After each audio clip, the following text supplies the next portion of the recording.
Assalamualaikum warahmatullahi wabarakatuh. Suatu ketika Rasulullah Muhammad SAW naik ke mimbar beliau. Pada tangga yang pertama, Rasulullah berucap amin. Melangkah ke tangga yang kedua, kembali Rasulullah Muhammad SAW berucap amin. Dan melangkah ke tangga yang ketiga, kembali Rasulullah berucap amin. Maka para sahabat pun heran dan bertanya, wahai Rasulullah, mengapa, ada apakah gerangan sehingga ketika engkau wahai Rasulullah naik ke atas mimbar, kau berucap amin 3 kali. Maka kemudian Rasulullah menjawab, ketika di tangga pertama aku didatangi Jibril, dan malaikat Jibril berkata, ya Muhammad, man adraka ahada walidayhi famata fadkhalan naro fa'ab'adahullah. Wahai Muhammad, barang siapa yang masih bisa bertemu dengan salah satu orang tuanya, tapi kemudian dia meninggal dan kemudian dia masuk neraka dan juga jauh dari Allah, kul amin, katakan wahai Muhammad amin. Fakultu amin, maka aku berucap amin.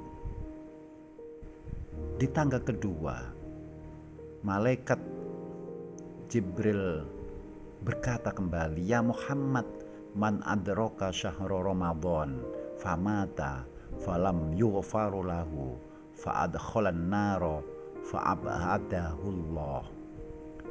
Wahai Muhammad, ketika ada seseorang yang bisa menemui Ramadan tapi kemudian dia mati, tapi dia dalam Ramadan itu tidak diampuni dosanya, kemudian dia masuk neraka dan jauh dari Allah, kul amin, katakan amin wahai Muhammad. Fakultu amin, maka aku berkata amin.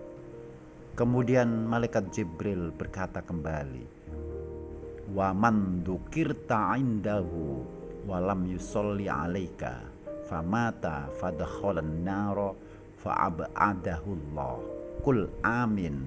Fakultu amin. Ketika ada seseorang yang ketika namamu wahai Rasulullah disebut tapi dia tidak berucap sholawat kepadamu, kemudian dia mati dan masuk neraka dan juga jauh dari Allah, maka aminkan ini wahai Muhammad, maka kemudian aku berucap amin.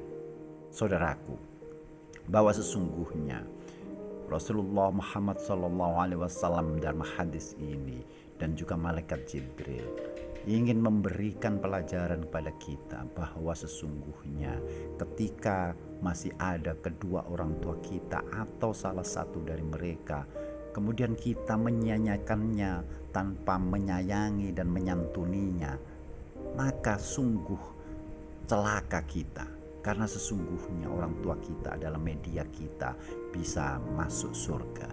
Sehingga Rasulullah ketika malaikat Jibril mendoakan siapa saja kemudian dia mati dan belum bisa menyayangi dan menyantuni orang tuanya, maka dia masuk neraka. Ini adalah sebuah kecelakaan. Maka kemudian Rasulullah tentu berucap amin. Dan berikutnya saudaraku, ketika ada seseorang, kita semuanya masih bisa menemui Ramadan, tapi kemudian kita menyanyikannya lepas begitu saja Ramadan, seakan-akan tidak ada bekasnya, kemudian di mana Ramadan adalah bulan penuh ampunan, kita masih terlumuri dosa, maka sungguh celakalah kita. Sehingga pantaslah kemudian ketika malaikat Jibril berkata bahwa orang-orang yang menemui Ramadan kemudian dosanya masih menumpuk, maka kemudian masuk neraka. Sungguh kemudian Rasulullah mengaminkannya. Dan di tangga yang ketiga, sungguh celakalah orang-orang yang ketika nama Nabi kita Muhammad Sallallahu Alaihi Wasallam disebutkan di sampingnya, di dekat telinganya, kemudian orang itu tidak bergeming tanpa berucap sholawat, berdoa kepada Nabi besar Muhammad Sallallahu Alaihi Wasallam. Sungguh celakalah ia. Sehingga tentu Rasulullah Muhammad Sallallahu Alaihi Wasallam, Jibril berkata seperti itu, maka Rasulullah mengaminkannya. Saudaraku, tiba saatnya Idul Fitri ini. Mudah-mudahan hadis ini menjadi inspirasi kita semuanya, bahwa banyak media yang bisa kita jadikan kita bertakorup lebih dekat kepada Allah. Dan insya Allah dengan media tiga hal itu, tiga tangga mimbar Rasulullah itu bisa menjadikan media kita semuanya untuk masuk surganya. Assalamualaikum warahmatullahi wabarakatuh.